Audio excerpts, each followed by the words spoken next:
गोविंदम भज गोविंदम गोविंदम भज मूढमते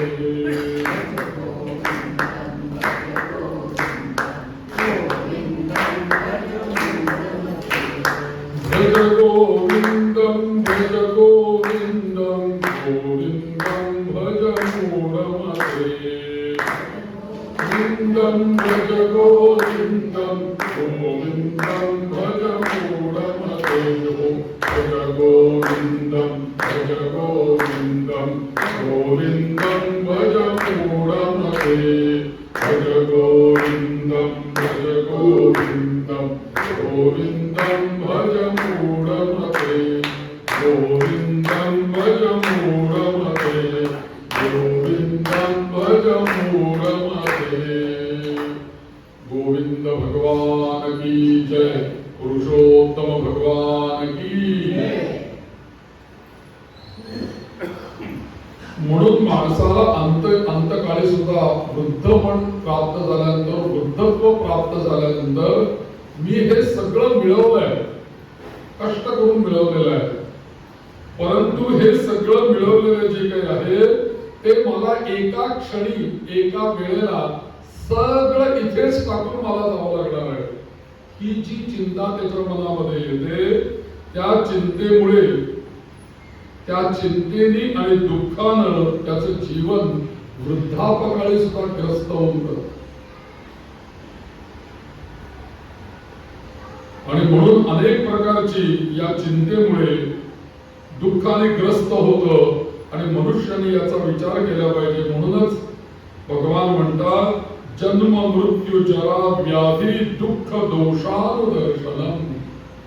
जन्म मृत्यू जरा व्याधी दुःख दोषानुदर्शनम म्हणजे जीवनामध्ये,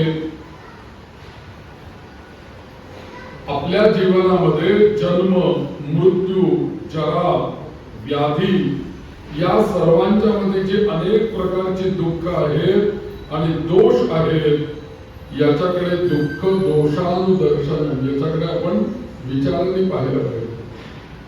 म्हणून जीवनामध्ये जे जे सुख आपल्याला प्राप्त होत आहे ते सुख आपल्याला कशामुळे मिळत आहे, तर आपणच केलेल्या कुठल्या तरी पुण्याईमुळे आपल्याला आज सुख प्राप्त होत आहे। पुण्याचं फल आहे सुख, पापाचं फल आहे दुःख। म्हणून जे जे माझ्या वाट्याला आता दुःख येत आहे, हे दुःख मीच या जन्मी किंवा मागच्या जन्मी केलेल्या पापकर्माचं फल म्हणून मी आता भोगतोय। पण जे जे म्हणून सुख आणि आनंदाचे क्षण माझ्या जीवनामध्ये येत आहेत, ते मीच केलेल्या पुण्याईचं फल म्हणून मी आता उपभोगतोय।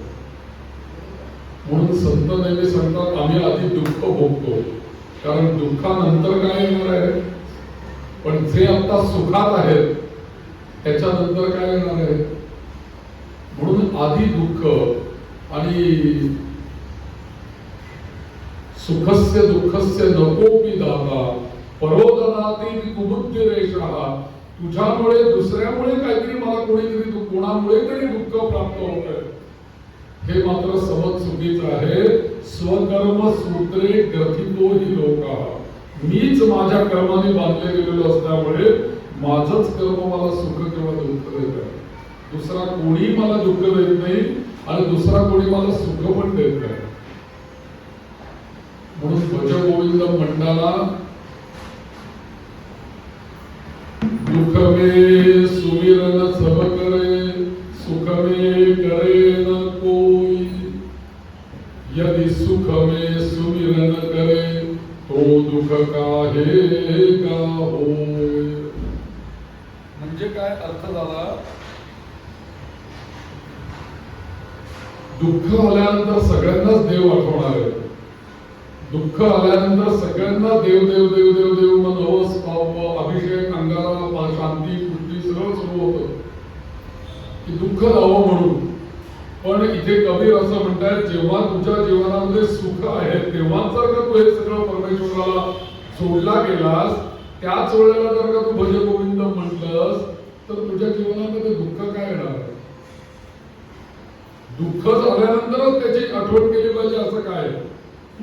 आधीच जर का आमच्या पुण्यामध्ये एक गुरुजी होते सदाशिव पेठेमध्ये, आणि आता कसं आहे की आता हल्ली ICU मध्ये कोणी ऍडमिट झालं, आजही म्हणजे चालू आहे, तर ICU मध्ये कोणी ऍडमिट झालं किंवा खूप अत्यंत आजारी आहे तर आता काय होईल, नळ्या लावल्या, श्वास व्हेंटिलेटर लावलाय, मग अशा वेळेला गुरुजींना फोन, गुरुजी मृत्युंजयाचा जप करायचा, मृत्युंजयाचा जप करा, अंगारा पाठवा, हॉस्पिटलमध्ये पाठवायचा वगैरे वगैरे, आणि किती हजार जप करायला लागेल मृत्युंजयाचा, मग सांगा 11,000 1,15,00,000 जप करायचा मृत्युंजयाचा. आमचे सदाशिव पेठेतले गुरुजी, सदाशिव पेठेतले गुरुजी म्हणजे लक्षात घ्या, त्यांचं नाव आडनावही काही सांगायला नको, पण सदाशिव पेठेतले पुण्यातले गुरुजी, त्यांना असा एका यजमानांचा फोन आला की गुरुजी आमचे अमुक अमुक ते आजारी आहेत, त्यांच्याकरता मृत्युंजयाचा जप करा ना. गुरुजी म्हणते करतो, इथपर्यंत ठीक होतं, इथपर्यंत ठीक होतं, तिथपर्यंत गुरुजींनी काही उत्तर दिलं नाही. त्याच्यावरती तो मनुष्य काय म्हटला फोनवरती की गुरुजी आपण 1,15,00,000 जप केल्यानंतर आमचे हे बरे होतील ना, आमचे हे ICU मधून बाहेर येतील ना, त्यांना बरं वाटेल ना. हा प्रश्न विचारल्याबरोबर त्यांचं सदाशिव पेठेतलं उत्तर त्यांना बाहेर आलं. ते म्हटले की हे पहा म्हणे, ज्या बँकेमध्ये तू कधी आधी खातं काढलं नाही, त्या बँकेची पायरी चढला नाही, तुझ्या संकट काळामध्ये त्या बँकेने का मदत करावी. तसं तू याच्या आधी कधी शंकराला पाणी घातलं का, शंकराच्या देवळात गेला का, बेल व्हायला का, सोमवार केला का, कधी त्याचं नामस्मरण केलं का, नमशिवायचा जप केला का, ICU मध्ये गेल्यानंतर महादेव महादेव मृत्युंजयाला सांगायचं, मग त्याने तरी का तुझ्या उपयोगी पडावं. म्हणून सुखमे सुविरत सर्व करायचं. म्हणून जेव्हा तू चांगला आहेस तेव्हा तू त्याची आठवण केली पाहिजे. मग गुरुजी म्हटले त्याला नंतरचं वाक्य असं की अरे जेव्हा तो चांगला तंदुरुस्त असताना जर का त्याने शिवाची सेवा केली असती तर ही वेळच आली नसती, आणि त्याला त्याच्याकरता मृत्युंजयाचा जप पण करावा लागला नसता, त्याने आधीच त्याला वाचवलं असतं. ते फार लक्षात घ्यायचं. म्हणून सगळ्या हे दोष आणि दुःख जे काही आहे ते कुठल्या ना कुठल्या तरी आपल्या पापकर्माप्रमाणे आपल्याला आता बोलायला, हे प्रत्येकाने लक्षात ठेवा. कोणी आपल्याला दुःख देत नाही आणि कोणी आपल्याला सुख देत नाही, देऊच शकत नाही. कोणी कोणाच्या कर्मामध्ये इंटरफेअर करूच शकत नाही. जो तो आपापलं कर्म घेऊनच जन्माला आलेला आहे आणि आपापलं कर्माचं गाठोडं घेऊनच दुसऱ्या जन्माला जाणार. दुसऱ्याचं कर्म भोगायला, दुसऱ्याचं कर्म जेव्हा दुसरा आपल्या कर्माच्या सिद्धांतामध्ये कोणी हस्तक्षेप नाही करू शकत. ते म्हणतात ना, होणारे कधीही न चुके ब्रह्मा तया आडवा. ब्रह्मदेव जरी आडवा येऊन उभा राहिला तरी जे भोगायचं व्हायचं ते चुकणार नाही, हो ते होणारच. म्हणून दुःख आणि दोष आहेत. अशा पद्धतीने माणसाने विचार केला पाहिजे की आता आपल्याला दुःख होत आहे ते कशामुळे. म्हणून सतत विचार करत राहावा. त्या याच्यात नाही का सांगितलं ते पद, घटका गेली पळे गेली तास वाजे घणा घणा घणा, आयुष्याचा नाश होतो रामकारे म्हणाना, आयुष्याचा नाश होतो रामकारे म्हणाना. क्षणाक्षणाने आपण मृत्यूच्या जवळ जातोय आहे, हे जीवनाचं क्षणिक सत्य आपलं आपण समजून घ्यावं. आणि जेवढं आयुष्य आपल्याला मिळालं, किती आयुष्य मिळालं याच्यावर मी सांगितलं. काल आपल्याला कमळाच्या पानाचं उदाहरण दिलंय. कमळाच्या पानावरती चमकणारा जो जलबिंदू आहे त्याचं उदाहरण आचार्य देतात की तो जलबिंदू दिसायला किती छान दिसतो, पण केव्हा तरी वाऱ्याची झुळूक आल्याने ते पान हलतं आणि झटकन तो बिंदू खाली पडतो. इतकं क्षणिक जीवन आहे आपलं. म्हणून या जीवनामध्ये आयुष्य आपल्याला जे काही मिळालेलं आहे त्या आयुष्याचा आपण सदुपयोग केला पाहिजे. कुठल्या तरी विकारांच्या विषयांच्या याच्या आहारी जाऊन स्वतःचाही नाश करून घेण्यापेक्षा आपलं जीवन उन्नत करावं यासाठी आचार्य त्या परमेश्वराला सरळ एकमेव सांगतात, भज गोविंदम भज. आणि बघा इथे एका त्या वाक्यामध्ये तीनदा सांगता येते. आपल्याकडे नाही का म्हणतात, आम्ही नेहमी एखादा मंत्र म्हणून झाला सहनावतु सहनो भुनक्तु सह वीर्यं करवावहै तेजस्विनावधीतमस्तु मा विद्विषावहै. काय म्हणतो आपण? ओम शांती शांती शांती. तीनदा. कुठलीही गोष्ट तीनदा केल्याशिवाय ती वचनलेख होत नाही. तीर्थ सुद्धा किती वेळेला घ्यायचंय? तीनदा घ्यायचंय. अच्युताला किती वेळेला पाणी प्यायचंय? तीनदा. चौथ्यांदा सोडायचं. सगळीकडे बघा तुम्ही 3 वेळेला आहे. 4 वेळेला पाणी प्यायचं, 5व्या वेळेला सोडायचं हे नाही सांगितलं. 3च वेळेला पाणी प्यायचंय, 4थ्यांदा सोडायचं. तसं शांती सुद्धा आपल्या इथे मंत्रामध्ये येताना शांती शांती शांती 3 वेळेला काय येतं? म्हणून त्या वेदात आपल्या इकडे उत्तर दिलं. पहिली शांती आदि भौतिक, दुसरी शांती आदि दैविक, तिसरी शांती आध्यात्मिक. म्हणून शांती शांती शांती. आचार्य इथे पण तसंच म्हणतात 3 वेळेला. भज गोविंदम भज गोविंदम गोविंदम भज मूढमते. 3 वेळेला. त्रिवार आपण म्हणतो ना, एखादी गोष्ट असेल ना, त्रिवार सत्य आहे, त्रिवार सत्य आहे, त्रिवार सत्य आहे. त्रिवार म्हणजे काय? 3 वेळेला सत्य आहे, एकदा नाही. सकाळ दुपार संध्याकाळ 3 वेळेला सत्य. म्हणून भज गोविंदम असं 3 वेळेला आचार्य इथे सांगतात की अरे बाबा तू त्या परमेश्वराला शरण जा, तोच तुला यातनं तारू शकेल. आणि म्हणून मनुष्यानं अधिक विचार प्रवृत्त व्हावं यासाठी आचार्य एक श्लोक जणू काही तुझ्या पुढे ठेवताय. तू याचा विचार कर, तू याचा विचार कर, तू याचा विचार कर. आणि हे तुला पटलं तर ये भज गोविंदम भज गोविंदम हा मार्ग आहे. नाहीतर हा तसाच.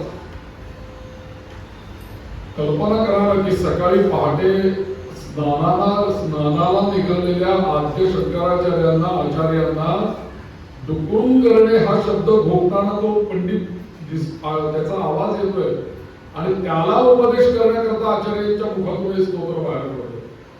डुकरून करणे नाही नाही रक्षती डुकरून करणे. अरे नाही बाबा, तुला आता हे व्याकरणातलं डुकरून हे तुझं हे नाही तुला आता रक्षण करणार. काय करायला पाहिजे तुला? भज गोविंदम. वृद्ध केवळ जो समोर आपल्या समोर आयडॉल म्हणून ठेवलेला आहे, परंतु हा उपदेश मात्र सगळ्यांना आचार्यांनी या स्तोत्रात केलेला आहे. पुढचा श्लोक अतिशय सुंदर आहे. श्लोक पुढचा 5व्या क्रमांकाचा श्लोक. यावद वित्तोपार्जन सक्तः तावन्निज परिवारो रक्तः पश्चात् जीवति जर्जर देहे वार्तांकोऽपि न पृच्छति गेहे.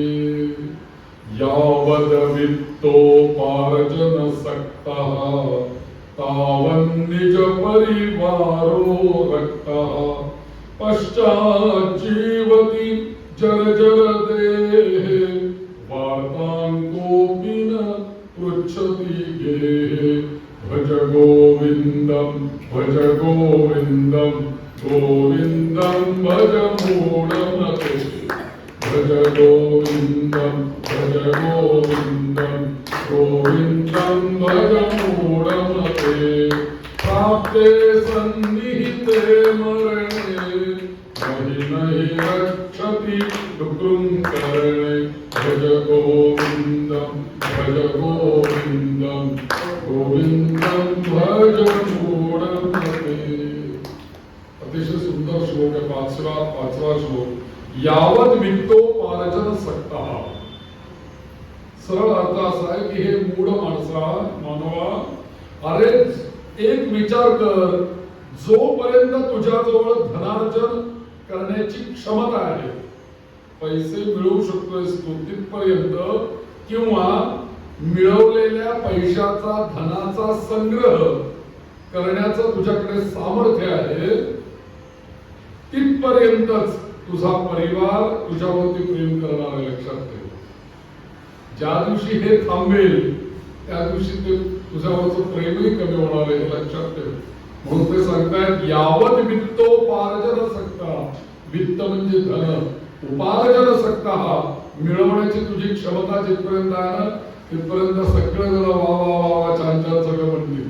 एकदा ती क्षमता कमी झाली तर, किंवा इतके दिवस ते मिळवलं आणि मिळवलेलं जर का तुझ्याकडे नसेल तर, साठलेलं संपलं तर, तावन निज परिवारो रक्तः पश्चात जीवती जर्जर गेले.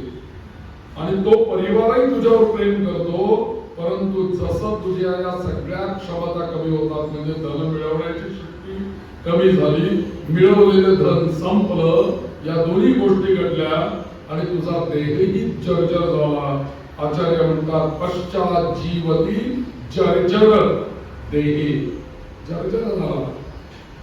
त्यानंतर पुढे काय म्हणतात आचार्य, स्पष्टपणे सांगितलंय आचार्यांनी, वार्ताम कोपिन पृच्छती गेले. पृच्छती म्हणजे विचार, वार्ताम कोपिन, कोपी म्हणजे कोणी नाही, कोपी नाही, कोणी नाही, पृच्छती गेले. घरातही तुला कोणी विचारणार नाही,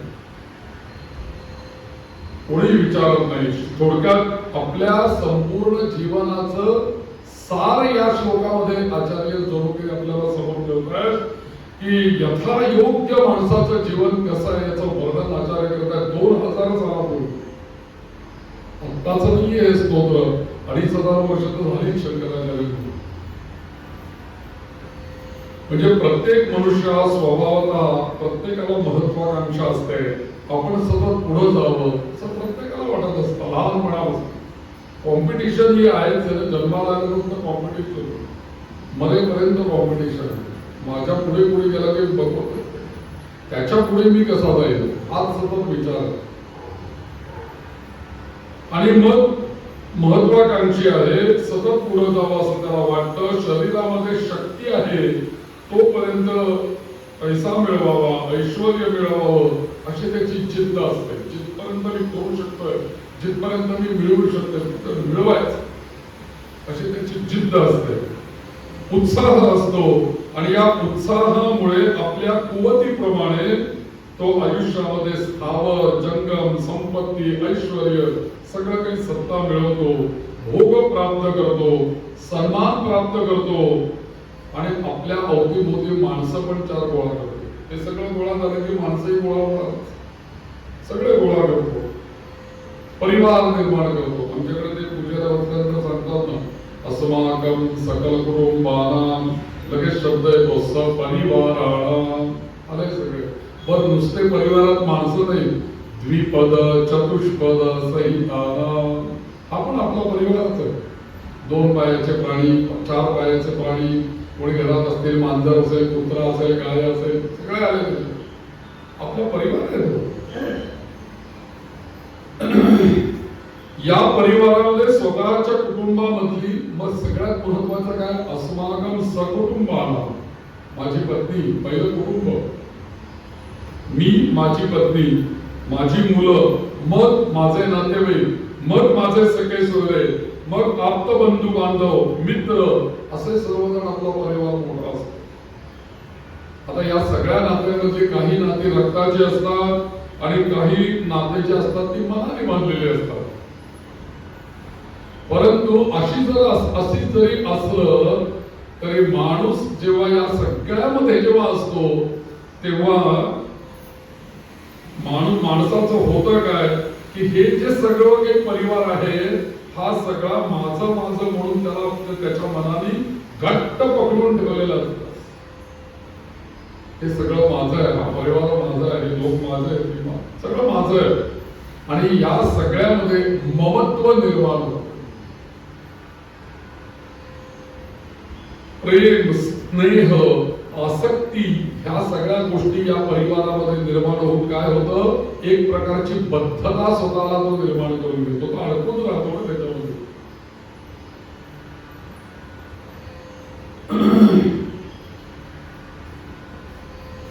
एकदा कल्पना करा की एखादा मनुष्य श्रीमंत आहे. आता आपल्याला बरेच वेळेला असं दिसतं, एखादा मनुष्य श्रीमंत आहे, उद्योगपती आहे किंवा एखादा मोठा राजकारणी आहे कोणी, असं जर का असेल, किंवा एखादा नट, सिनेमातला काम करणारा कलाकार आहे, प्रसिद्धी पावलेला कोणता तरी मनुष्य आहे, त्याच्या भोवती एक त्याचं वर्तुळ असतं बघा.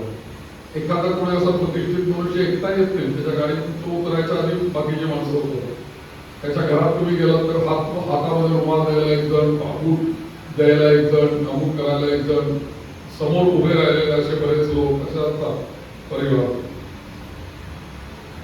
असं दिसतं की सगळेजण त्याच्या भोवती त्याचं वर्तुळ असतं आणि त्याच्या त्या वर्तुळातले सगळेजण जे काही आहेत ना ते त्याची सेवा करत असतात आणि त्याचा एकही शब्द ते खाली पडू देत नाही. साहेब काय म्हणतायत, साहेब काय म्हणतायत, साहेब काय म्हणतायत, सगळ्यांचं लक्ष तिकडे असतं.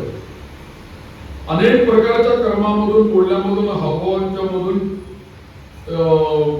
त्या माणसाची ते काळजी घेत असतात सगळेजण वर्तुळ. आणि असं पाहिलं ना की त्या मनुष्य जेव्हा तो एकांतात असतो, या सगळ्या वर्तुळाच्या बाहेर जेव्हा आपल्या शयनगृहामध्ये जातो, त्यावेळेला तो एकटा असतो. त्यावेळेला तो काय विचार करतो की अरे वा, माझ्यावर या सर्वांचं केवढं प्रेम आहे. आणि त्यावेळेला त्याच्या मनात न कळत असा प्रकारचा एक अभिमान जागृत होतो की हे सगळं वर्तुळ मी आहे म्हणून हे सगळे जगतात, मी आहे म्हणून हे सगळे मला धरून आहे, याच्या केंद्रस्थानी मी आहे, हा माझा परिवार आहे, हे माझे आहे आणि या सगळ्यांना मी पोचतो. माझ्यासाठी हे सर्वजण काहीही करायला तयार आहेत असं त्याच्या मनामध्ये विचार असतो. आणि अशा प्रकारच्या अनेक कल्पनांमध्ये त्याचं जीवन चाललेलं असतं. परंतु हे सर्व आचार्य म्हणतात कुठपर्यंत हे सगळं, यावत त्यांनी पहिल्या चरणामध्ये सांगितलं ना, यावत वित्तोपार्जन सक्ता, इथपर्यंतच आहे. मनुष्यामध्ये धन मिळवण्याची शक्ती आहे तोपर्यंतच माणसं आपल्या भोवती फिरतात. हे आपण सतत लक्षात घेतलं पाहिजे. जिथपर्यंत आपण एखाद्याला पगार देतोय, महिन्याच्या महिन्याला कोणी असेल, ड्रायव्हर असेल किंवा अमुक तमुक, एकदा त्या ड्रायव्हरला जिथपर्यंत आपण पगार येतो तेव्हा साहेब येतो, तो दरवाजा उघडेल, गाडी पुसून ठेवेल, साहेब बसले दरवाजा लावेल, सगळं करेल. तुम्ही पगार देणे त्याला बंद करा. मग तो समोर गेल्यानंतर तो बघणार सुद्धा नाही, कोण साहेब ओळखणार पण. वित्तोपार्जन सक्ता. मग तो ड्रायव्हर माझा म्हणतात काय हे ऐका. तर आपण हे लक्षात घेतलं पाहिजे, आपण हे विचार केला पाहिजे की जिथपर्यंत धन मिळवण्याची शक्ती आहे तोपर्यंतच आपल्या भोवती ही माणसं फिरणार आहेत आणि जिथपर्यंत माझ्याकडे धन आहे तिथपर्यंतच हे वर्तुळ माझ्या भोवती फिरणार आहे. ज्या क्षणी हे धन माझ्याकडनं संपणार आहे किंवा माझी धन मिळवण्याची क्षमता संपणार आहे त्या क्षणी हे वर्तुळ पण संपणार आहे. यावत उपार्जन सक्ता. शेवटी काय की सतत चढ उतार प्रत्येकाच्या जीवनात येतच असतात. परंतु माणसाने तिथे आचार्य म्हणतात की तुम्ही विचार केला पाहिजे काय सत्य आहे आणि काय मिथ्या आहे आणि आपल्याला कुठे जायचं हा सतत विचार केला पाहिजे. माणसाला एकदा वृद्धत्व आलं ना की बुद्धीची शक्ती सुद्धा कमी होते. म्हणून आमच्याकडे वयाच्या 50 पासून ते 100 पर्यंत 50 शांत आहे, 55 शांत आहे, 60 शांत आहे, 65 शांत आहे, 70 शांत आहे, 75 शांत आहे. दर 5 वर्षांनी 100 पर्यंत शांती करायला सांगितलं.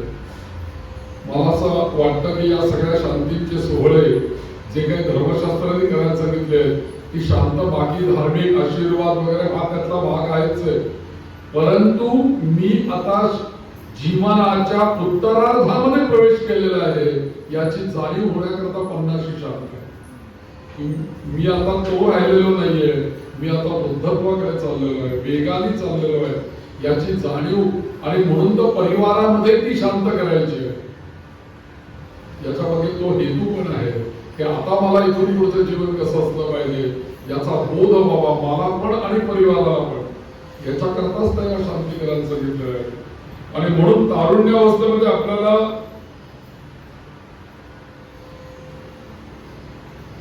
जरी एखादा रोग झाला तरी सुद्धा एखादा रोग व्याधी झाली म्हणून व्याधीचा उल्लेख केला तिथे, तरी सुद्धा आपलं शरीर गलिताकार होऊन जातं, शरीराचं सौंदर्य संपतं, कार्य करण्याची क्षमता कमी होते, शरीर कृश होतं आणि हळूहळू एखादी व्याधी झाल्यानंतर ते शरीर जे आहे ते पूर्ण परावलंबी होऊन जातं. आणि मग एकदा वृद्धत्व प्राप्त झालं, असं आजारपण आलं आणि परावलंबित्व आलं की हळूहळू हळूहळू काय होतं की आपल्या भोवती असणारी सगळी माणसं जी आहेत ना ती हळूहळू हळूहळू आपल्यापासून दूर जायला लागतात. काही ना काहीतरी निमित्त सांगून आपल्याला ते टाळण्याचा प्रयत्न करतात. अगदी घरातली माणसं, अगदी जवळची आपली पत्नी सुद्धा, पुत्र असो, मुलगा असो, मुलगी असो, सर्वजण थोडा क्षणापुरते येतात, त्यांच्या कामाला ते निघून जातात. आपल्या जवळ कोणी थांबायला तयार होत नाही.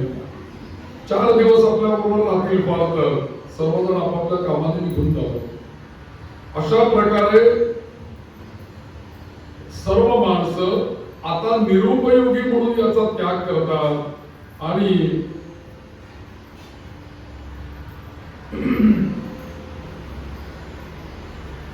मराठीमध्ये ती म्हण आहे ना, असतील शीत तर जमतील, कसं आहे. किंवा आपण पाहतो की साखरेच्या कणात कण आहे, त्या साखरेच्या कणाजवळ मुंग्या गोळा होतात. साखर संपली की त्या मुंग्या निघून जातात. तसा प्रकार आहे. म्हणून जीवनामध्ये अनेक माणसं येतात जातात, शेवटी काय होतं, ही येणारी जाणारी माणसं येणं कमी होतं. शेवटी जीवनामध्ये आपण एकटेच राहतो आणि सर्व असूनही आपलं कोणी नाही ही जाणीव त्या माणसाला असह्य करते आणि म्हणून तो चिंताग्रस्त, निराश, हताश, कुद्विग्र होतो आणि जे आपलेपणाने म्हणावं तेच सगळे निघून जातात बाजूला.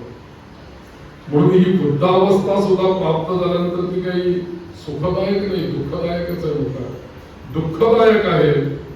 आणि मग मनुष्य विचार करतो की ज्या हाल अपेक्षा करून आपण घर उभं केलं, तयार केलं, जे परिश्रम करून आपण संसाराचा गाळा ओढला, मुलांना शिक्षण दिलं, मोठं केलं, ज्या घरात आपण मालक म्हणून वावरलो, त्याच घरामध्ये आज आपलं जीवन वृद्धावस्थेमध्ये मला घरात राहणं सुद्धा असह्य झालं, अशी अवस्था आहे. बहिरंगानं सगळं काही मला मिळालं, पैसा मिळाला, प्रतिष्ठा मिळाली, 2 वेळेचं जेवण, आणि आत्ताही काही मला कमी नाही, 2 वेळेचं जेवण मिळते, सगळं काही व्यवस्थित आहे. बहिरंगाने सगळं मला मिळतंय, केवळ शिष्टाचार म्हणून ते मला प्राप्त होतंय. परंतु असं असताना सुद्धा काही ना काहीतरी शल्य, काही ना काहीतरी मनामध्ये आहे की आत्ताच्या काळामध्ये जसं आहे ना की अनेक गोष्टी असतात की कोणीतरी जवळ येऊन बोलण्याला सुद्धा आपण म्हणजे प्रेमाने 2 शब्द ऐकण्याला सुद्धा आपण मुकून जातो, अशी स्थिती आहे. कोणी विचारायला सुद्धा येत नाही, कसे आहात तुम्ही, काय करताय, विचारायला येत नाही. अशा वेळेला माणसाला जगणं असह्य होतं आणि काही वेळेला असं वाटतं त्या वृद्धत्वामध्ये की हे सगळं जवळ कोणामध्ये आलेलं बरं, की जगण्यापेक्षा गेलेलं बरं, असा तो मनुष्य विचार करतो.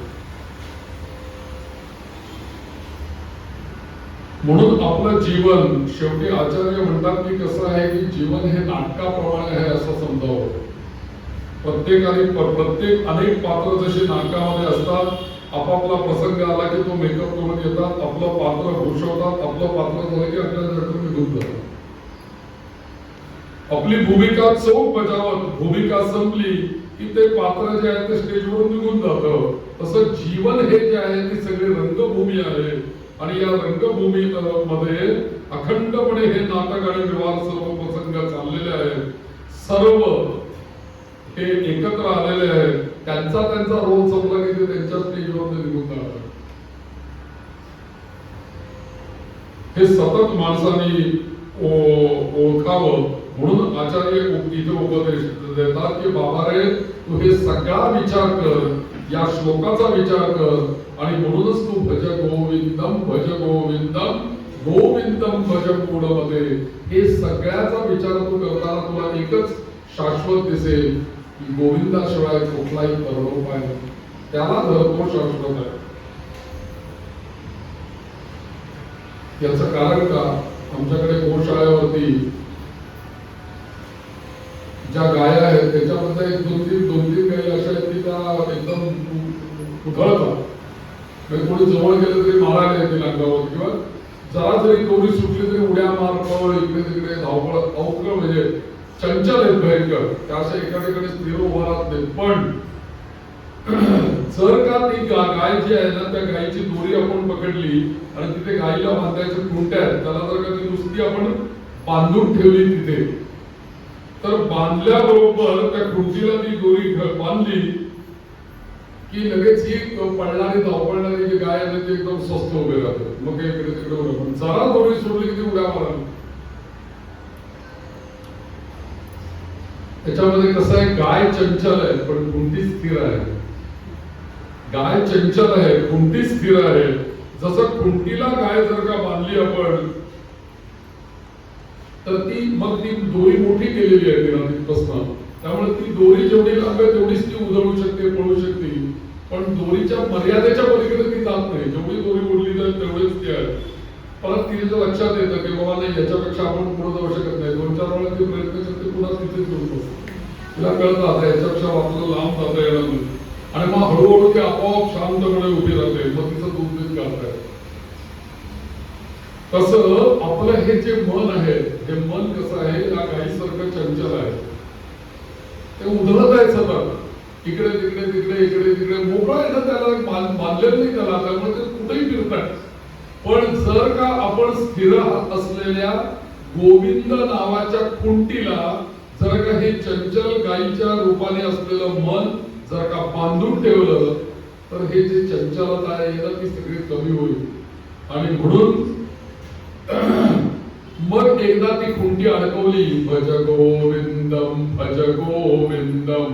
मनाचा जो चंचलपणा आहे, उधळलेलापणा जो आहे, तो आपोआप शांत होईल. थोडा उधळलेलाही, पण त्या खुंटीच्या दोरीच्या बाहेर जाणार नाही. त्याला कळेल की बाबा इथून किती लांब जायचं आहे आपल्याला, याच्यापेक्षा जास्त नाही उड्या मारू शकणार. आणि थोड्या वेळाने उड्या मारता याच्यापेक्षा येणार नाही, हे त्याला जाणीव जेव्हा होईल, तेव्हा ते आपोआप त्या खुंटीच्या जवळ जशी गाय येऊन उभी राहते, तसं हे मन आपोआप हळू येईल खुंटी जवळ. म्हणजे खुंटी म्हणजे इथे गोविंदाच्या चरणात उभा आहे. म्हणून भज गोविंदम भज गोविंदम. म्हणून आपल्या मनाला शांत करण्यासाठी खुंटी पाहिजे. जशी गायीला असते तशी ती खुंटी म्हणजे भज गोविंदम. म्हणून या परमेश्वराविषयी अंतःकरणामध्ये, म्हणून सुरुवातीला परवाच्या दिवशी सांगितलं, भक्ती. भज या शब्दाचा अर्थ भक्ती, भज या शब्दाचा अर्थ सेवा, भज या शब्दाचा अर्थ निवडणे.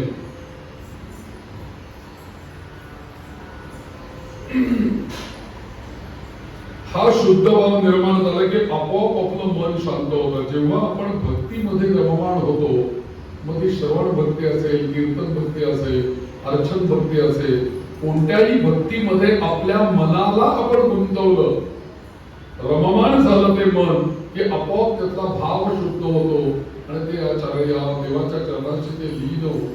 म्हणून हे सगळं करायचं. एकाने मला विचारलं होतं की तुम्हीच म्हणता की परमेश्वर हा निर्गुण निराकार आहे, त्याला कोणतेही रंग नाही, रूप नाही, आकार नाही, अमुक नाही, तमुक नाही. मग तुम्ही एवढं सगळं वेदांनी जे सांगितलेलं तत्वज्ञान तुम्ही वेद म्हणता, मग तुम्ही मूर्ती पूजेचा का आग्रह करताय? समोर सुपारी ठेवून त्याच्यावर गणपतीचं आवाहन कर, त्याला पाणी घाल, मूर्तीला पंचामृत घाल, हे तुम्ही का सांगता? निर्गुण निराकार जर का परमेश्वर आहे, तर तुम्ही निर्गुण निराकारच पूजा केली पाहिजे. म्हटलं अरे निर्गुण निराकार जरी परमेश्वर असेल तरी ते सगुण रूप असल्याशिवाय तू तिथे जाऊ शकणार नाही ना. उदाहरणार्थ, मोबाईलच्या टॉवर मधनं सगळीकडे मोबाईलची रेंज आहे, परंतु आपला मोबाईल आपण ऑन केल्याशिवाय तिथे पोहोचणार नाही ना. आणि ते रेंज बघायला मोबाईल पाहिजे. बिन मोबाईलची कुठे रेंज मला बघता येते? ईश्वर तत्व सगळीकडे निर्गुण निराकार भरलेला आहे. माझा मोबाईल ऑन असणं ही माझी जबाबदारी आहे. ती जर का ऑन असेल तर काड्या सगळ्या दिसणार आहेत, तो जर का बंद असेल तर एकही काढी नाही. म्हणून हे मूर्ती जी आहे तो मोबाईल आहे आणि तो टॉवर आहे, आणि त्या टॉवरच्या रेंजनी तो सर्वत्र भरलेला आहे. जशी मोबाईलची रेंज सर्वत्र आहे तसंच ईश्वराची सुद्धा सर्वत्र रेंज आहे. आणि तुमचं आमचं हे जे जीवन किंवा शरीर आहे एक मोबाईल आहे असं त्याच्या रेंज मध्ये आपण राहणं म्हणजे खुंटीला गाय बांधणं म्हणजेच भज गोविंद. म्हणून काया वाचा मनसहा त्याची सेवा करावी, मूर्तीची सेवा करावी. निर्गुण निराकार असलेल्या परमेश्वराला आपण वस्त्र कुठे घालायला जाणार, पंचामृत कुठे घालायला जाणार. जो या सर्व जगाला व्यापून 10 अंगुल उरलाय त्याला किती पाणी लागेल अंघोळीला, कल्पना करा. अभिषेकाला त्याला नैवेद्य दाखवायचं तर किती मोठा नैवेद्य दाखवायला लागेल. आपण दाखवतो नैवेद्य पुरेल का? आपल्या अगदी छोट्यातली छोटी वाटी असते, त्याच्यात दूध आणि त्याच्यातच साखर. करा कल्पना, एवढ्या मोठ्या व्यापक असलेल्या विश्वरूपी परमेश्वराला हा नैवेद्य कसा पुरेल.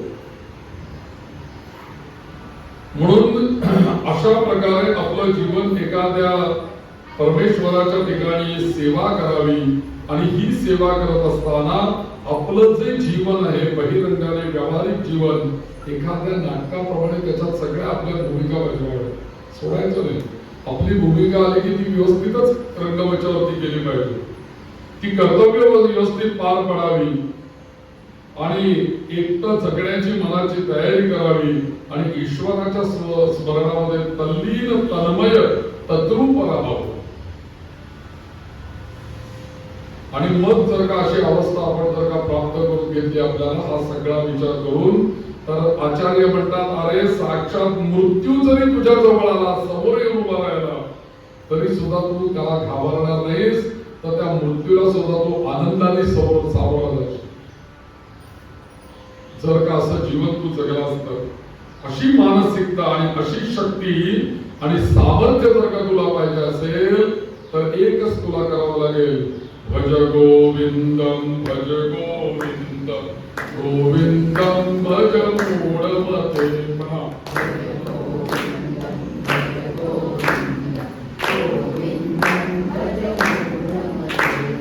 भज गोविंदम भज गोविंदम गोविंदम भज मूढमते.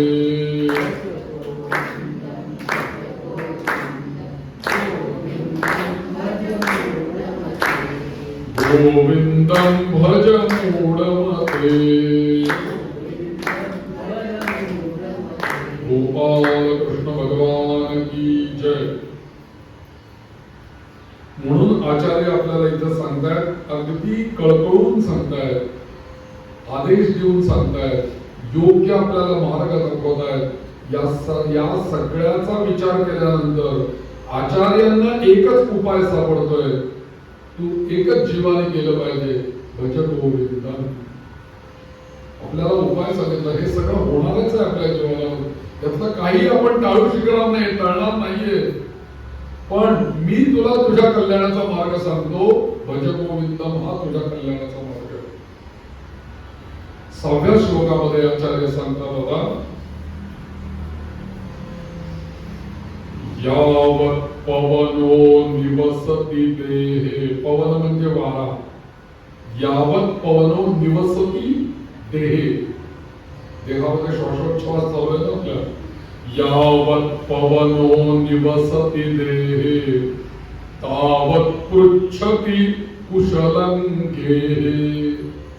इथपर्यंत सगळे विचारणार आहे. पुढे गतवती वायू देहा पाये. एकदा हा श्वासोच्छ्वास थांबला, तुझा वायू थांबला, पवन थांबला तुझा, तर काय होणार आहे, भार्या बिभ्यति तस्मिन् काये.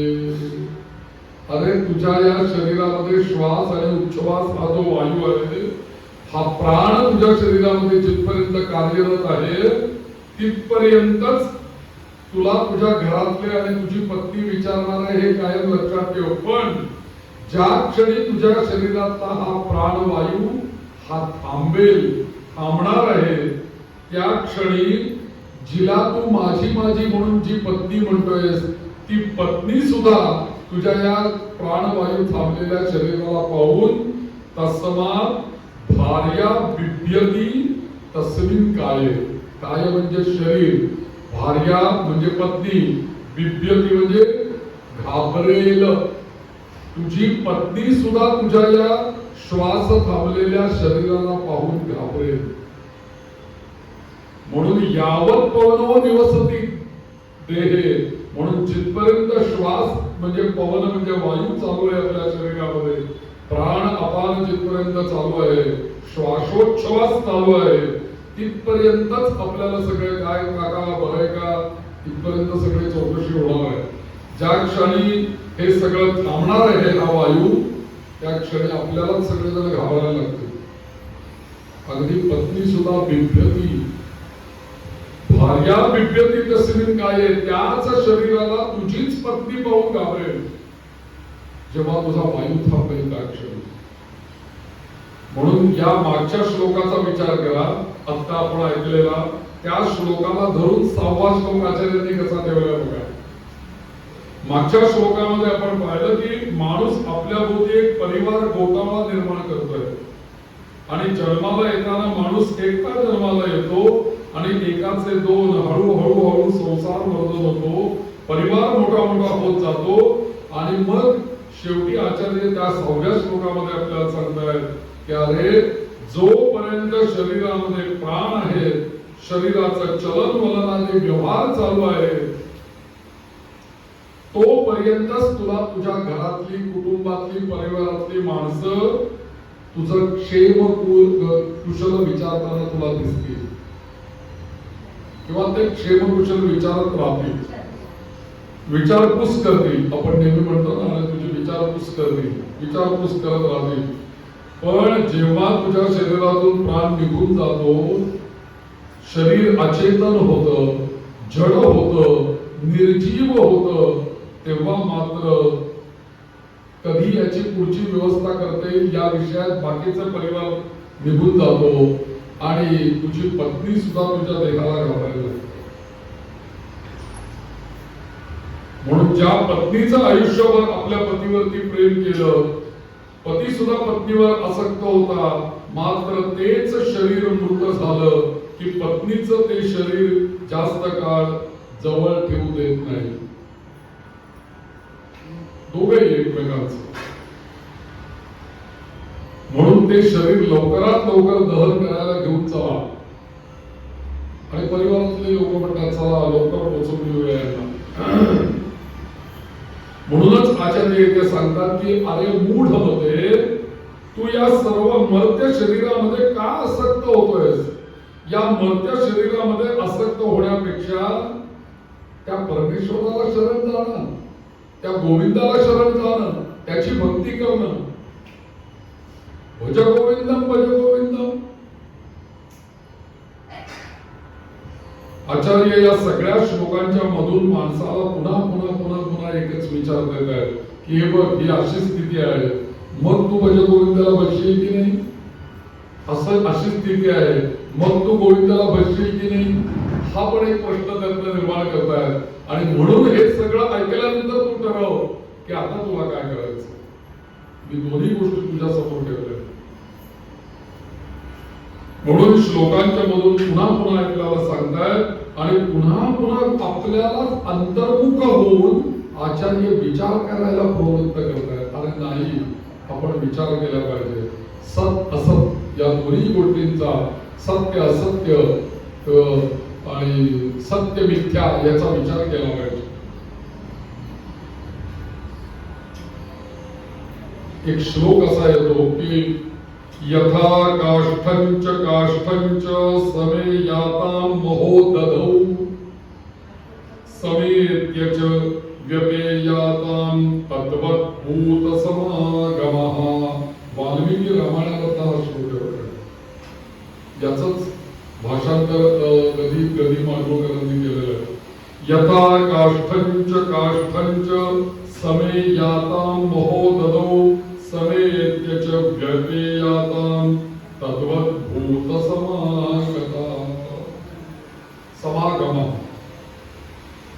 ज्याप्रमाणे एखाद्या अथांग सागरामध्ये लाकडांचे दोन ओढके कुठून तरी भिन्न दिशेने वाहून एकत्र येतात काही काळ ते एकत्र एकाला चिकटून ते प्रवास करतात आणि त्याच पाण्यामध्ये एक लाट तयार होते की बरोबर या दोन मुंडक्यांच्या मध्येच येते, लाकडांच्या मध्ये येते आणि त्यामध्ये त्या प्रवाहामुळे ते दोन मुंडके जे इतक्या वेळ चिकटून प्रवास करत होते ते दोघेही वेगळे, दोन लाकडं वेगळी होऊन जातात.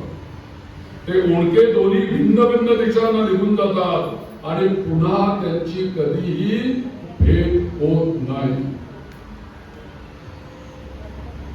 म्हणून ते दोन मुंडक्यांची होते सागरात भेट,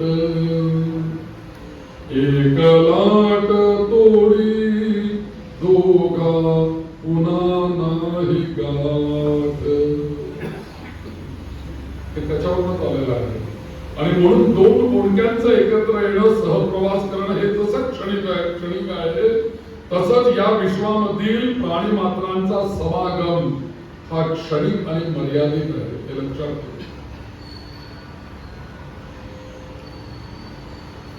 प्रत्येक मनुष्य आपापल्या प्रारब्धाप्रमाणे, कोणी कुठे जन्माला यायचं हे ठरलंय ना, कोणी कोणाच्या पोटी जन्माला यायचं, कोणाच्या घरात जन्माला यायचं, सगळं ठरलंय. स्त्री म्हणून जन्माला यायचं का पुरुष म्हणून जन्माला यायचं हे पण ठरलेलं आहे.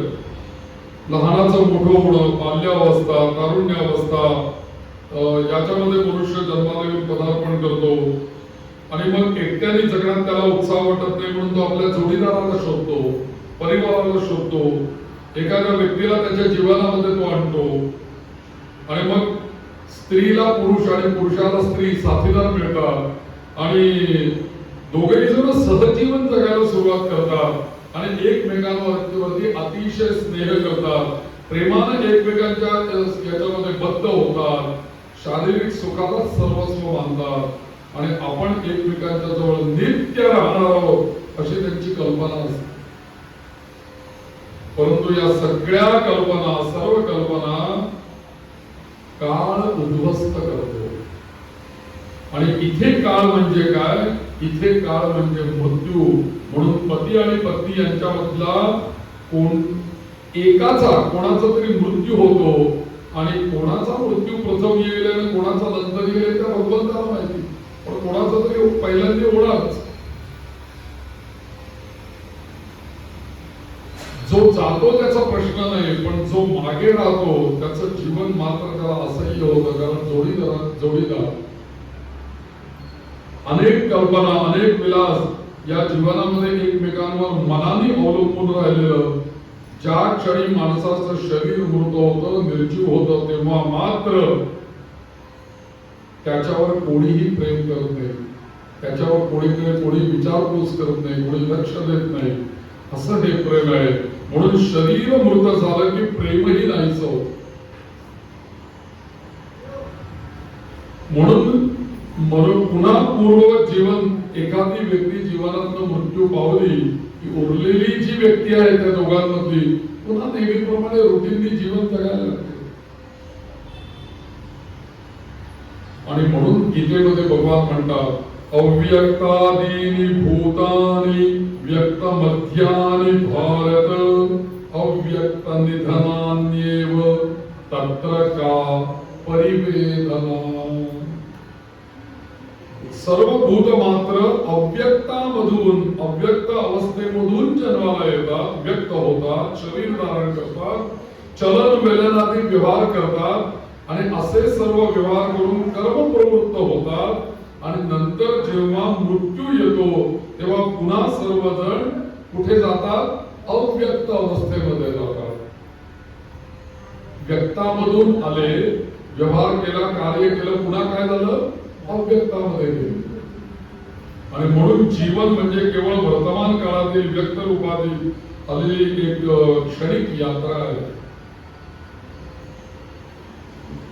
म्हणून तो उपमा सांगितलेले नाही की माणूस जो आहे हा माणूस हा एक यात्रेकरू आहे, प्रवासी आहे. जसं आपण रेल्वेने प्रवास करतो तेव्हा बघा, आपण रेल्वेने जेव्हा प्रवास करतो ना तेव्हा आपण सगळ्यात पहिल्यांदा काय 2 महिने 3 महिने पहिले रिझर्वेशन, आपल्याला तिकीट मिळालं पाहिजे, कन्फर्म मिळालं पाहिजे, 3 टायर 2 टायर मिळालं पाहिजे, फर्स्ट क्लास मिळालं पाहिजे. सगळं असं ठरवतो आपण, रिझर्वेशन करतो, दिवस येतो, प्लॅटफॉर्मवर जातो, गाडीच्या वेळेच्या आधी पोहोचतो आणि मग रेल्वेमध्ये आपण गाडी आली की आपली तिकीट कुठे आहे, बस सीट कुठे आहे ते शोधतो, तो डबा शोधतो, तिथे जाऊन बसतो आणि आपल्या आसनावर बसतो. दुसरीकडून दुसरा मनुष्य येतो, त्याचं तिकीट त्याचा शेजार चालवतो, तो आपल्या शेजारी बसतो. आपल्याला काय माहिती कोण येणार आहे, आपल्याला सीट माहिती आहे, तिथे जाऊन आपण बसतो. तो आला, त्याच्या सीट प्रमाणे आपल्याच कंपार्टमेंट मध्ये आला, तो येऊन तिथे बसला आणि दुसरीकडून तिसरीकडून तिसरा, असे अनेक माणसं येऊन बसतात आपल्या त्या कंपार्टमेंट मध्ये. ते सगळेजण आपापली जागा शोधून त्या कंपार्टमेंट मध्ये जागा घेतात त्या रेल्वेच्या. आणि ती जागा घेत असताना थोडी सुरुवातीला वादावादी पण होते, बरेच वेळेला मला आपला 2-4 वेळेला अनुभव आहे, तर वादावादी होते. पण थोड्या वेळाने मात्र काय होतं, थोडी वादावादी होते, पण नंतर सगळं स्थिर झालं. एकदा गाडी सुरू झाली, बराच प्रवास असतो, मग सगळेजण एकदम गप्पा चप्पा, तुम्ही कुठले, आम्ही कुठले, तुम्ही काय करता, आम्ही काय करता, सुरू होतं. त्याच्यामध्ये गाडी चालू होते आणि मग पुढे काय होतं की गप्पा मारता मारता जेवण खाण, काही चहा आला तर तुम्ही घेणार का, सगळं सुरू होतं व्यवस्थित. ते जीवनच आहे रेल्वेचं. आणि मग एकदा चहा पान जेवण सगळं काही झालं, आपापलं स्टेशन जेव्हा येताना जवळ यायला लागलं की माणूस स्वतःच पॅकिंग करायला सुरुवात करतो. अरे माझं आधी येणार आहे का, तुझं आधी येणार आहे, माझं आधी का तू, म्हणजे आता हे आलंय का, मग त्याच्यानंतर 3 स्टॉप पुढे आहे. तो पॅकिंग, माझी ही बॅग कुठे आहे, ते कुठे आहे, वॉटर बॅग, तो मोबाईल, सगळं गोळा करायला सुरुवात करतो आणि आपलं पॅकिंग सुरुवात करतो आणि आपला स्टॉप आला की आपलं सगळं गोळा करतो आणि पटकन आपली एका खाली उतरतो. कारण रेल्वे जास्ती थांबत नाही, फार कमी वेळ थांबते. पटकन आपली बॅग घेऊन उतरतो, सर्वांचा टाटा बाय बाय निघून जातो. परत आपल्याला आठवते नाही कोण भेटला होता रेल्वेच्या प्रवासात. तसं माणसाने आपलं जीवन समजलं पाहिजे की हा असं जीवन आहे. आपल्याला तर रेल्वेत बसायचं, रेल्वे म्हणजे हे विश्व समजा. आपण आता प्रवास करतोय, सगळं आपल्याला भेटतंय, गप्पा गप्पा, ज्याचं स्टेशन आलं तो आपापलं पॅकिंग करणारे उतरून निघून जाणार आहे. आपल्याला आपण रेल्वेत आहोत आता, असा विचार करा. म्हणून याप्रमाणे आपलं जीवन असलं पाहिजे, आपण जगलं पाहिजे. बहिरंगाने व्यवहार करायचा आहे, आपली कर्तव्य पार पाडायचे, सर्वांची प्रेमाने वागायचंय, न्यायाने वागायचंय, व्यवहार करायचाय, कर्तव्य पार पाडायचे. कारण मी कालच सांगितलंय, धर्म अर्थ काम आणि मोक्ष 4 पुरुषार्थांची साधना करायची आहे. ब्रह्मचर्य, गृहस्थ, वानप्रस्थ, संन्यास, 4 आश्रम हे सांभाळायचे, हे सगळं करायचंय आपल्याला. म्हणून हा विचार केला म्हणजे हे काही करायचं नाही असं मुळीच नाही, हे सगळं करता करता हे करायचं. फक्त हे सगळं करत असताना त्यापासून अलिप्त राहावं, अलिप्त राहावं आणि असक्त होऊ नये. आणि म्हणून आचार्य इथं सांगतात की गतवती वायू देहा पाये भार्या बिभ्यती तस्मिन् काये. अरे बाबा, आपला स्वतःचा मृत्यू समोर दिसला, आपलं शरीर आनंदानं मृत्यूला समर्पित करावं हे मी तुला सांगतोय. त्याकरता तू या गोविंदाला शरण जा. हे जीवनाचं सार आहे बाबा, हा या श्लोकाचा अभिप्राय आहे. आणि म्हणूनच गतवती वायू देहा पाये भार्या बिभ्यती तस्मिन् काये. अरे अजून एक गोष्ट सांगतायत आचार्य की यावत वित्तोपार्जन सक्तः तावत निज परिवारो रक्तः पश्चात जीवति जर्जर देहे वार्तांकोपि न पृच्छति गेहे. काही असं वाटेल की हे सगळे श्लोक ऐकल्यानंतर आचार्य आपल्याला एकदम जीवन जगत असताना आनंदाने जगावं, प्रसन्न जगावं, सगळ्याचा उपभोग घ्यावा असं आहे. तर आचार्य आपल्याला उगाच निराशावादी बनवतात की काय असं वाटेल नाही काय हे सगळं ऐकल्यानंतर. काय आमचं किती अजून आयुष्य पडलंय, बोलत जायचंय, हे करायचंय, ते करायचंय, हे काय सांगतायत आचार्य वगैरे असं वाटेल. पण तसं नाही, आपल्याकडे भोग भोगण्याला सुद्धा कुठेही निंदा केलेली नाहीये. तो मंत्र आहे ना आपला, त्र्यंबकै यजामहे सुगंधिं पुष्टिवर्धनम् उर्वारुकमिव बंधनात् मृत्योर्मुक्षी यमामृतात्. इथे काय म्हणते बघा, त्र्यंबकम यजामहे. देवा तुझी मी उपासना करतो, जपजाप करतो, यज्ञयाग करतो, सेवा करतो. कशासाठी? माझ्या जीवनामध्ये सुगंधिम पुष्टिवर्धनम, माझं जीवन समृद्ध आणि सशक्त बनण्याकरता आणि माझ्या जीवनामध्ये उपभोग आणि आनंद प्राप्त होण्याकरता. पण ठीक आहे, सुगंधिम पुष्टिवर्धनम, शेवटी काय? पूर्वारुकमिव बंधनात् मृत्योर्मुक्षी यमामृतात्. पण शेवटी हे सगळे उपभोग घेऊन झाल्यानंतर उर्वारुक म्हणजे टरबूज किंवा काकडी या दोन्ही गोष्टी वेळाला आल्यानंतर जेव्हा ते फळ परिपक्व होतं तेव्हा शेतकऱ्याला ते तोडून काढावं लागत नाही. जेव्हा ते परिपक्व होतं वेळापासून ते आपोआप वेगळं होतं. तसं माझं जीवन असं पुष्ट होऊ दे, परिपक्व होऊ दे, परिपक्व फळासारखं किंवा काकडीसारखं किंवा टरबुजासारखं, की काळ रूपी मृत्यूला ते ओढून न्यावं लागलं नाही पाहिजे. सहजगत्या त्या संसारामधून ते मुक्त व्हायला पाहिजे. हा या मंत्राचा अर्थ. उर्वारुकमिव बंधनात् मृत्योर्मुक्षी यमामृतात्. अमृतत्वाकडे जायचं. म्हणून आमच्याकडे त्या विवाह प्रयोगामध्ये एक मंत्र येतो, भगो मे काम समृद्ध्यताम, असा एक मंत्र येतो. तर भग या शब्दावरूनच भगवंत हा शब्द तयार झालेला आहे. भग या शब्दाचे एकंदरीत 6 अर्थ आहेत. भग म्हणजे काय? बघा, तुम्ही वधूवरांच्या जीवनामध्ये काय पाहिजे ते या 6 गोष्टींमध्ये तुम्हाला लक्षात येईल. कुठेही आपल्या वेदांनी धर्माने कुठेही याची निंदा केलेली नाही, पाहिजे सगळं. त्यांनी सांगितलं भग म्हणजे काय? ऐश्वर्य, वीर्य, यश, श्री, ज्ञान आणि 6वं ठेवलं वैराग्य. या 6 गोष्टी तुमच्या जीवनामध्ये प्राप्त होऊ देत असा वेद विवाह संस्काराच्या दिवशी त्या वधूवरांना आशीर्वाद देतो. आणि भगो मे काम समृद्ध्यताम्, तुमच्या जीवनामध्ये भग प्रगट होऊ दे, भग तुम्हाला लाभू दे असं वेदाने प्रार्थना केली. कल्पना करा, आधी ऐश्वर्य आहे, वीर्य ते उपभोगण्याकरता शक्ती आहे, तुम्हाला जीवनामध्ये यशः प्राप्ती होऊ दे. श्री, तुमचं जीवन आणि तुमचं घर-दार परिवार सगळा कसा असला पाहिजे? समृद्ध असला पाहिजे. यशस्वी हे सगळं होता होता तुम्हाला सत्य आणि असत्याचं ज्ञान नक्की व्हायला पाहिजे.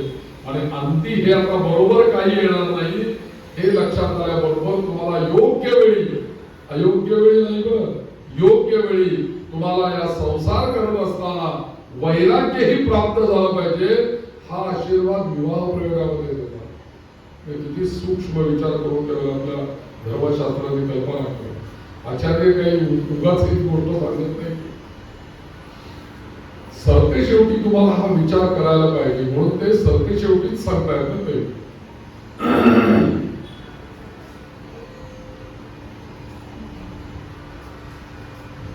म्हणून आचार्य इथं सांगतात की कोपिन पृच्छती गे, आणि म्हणून जीवन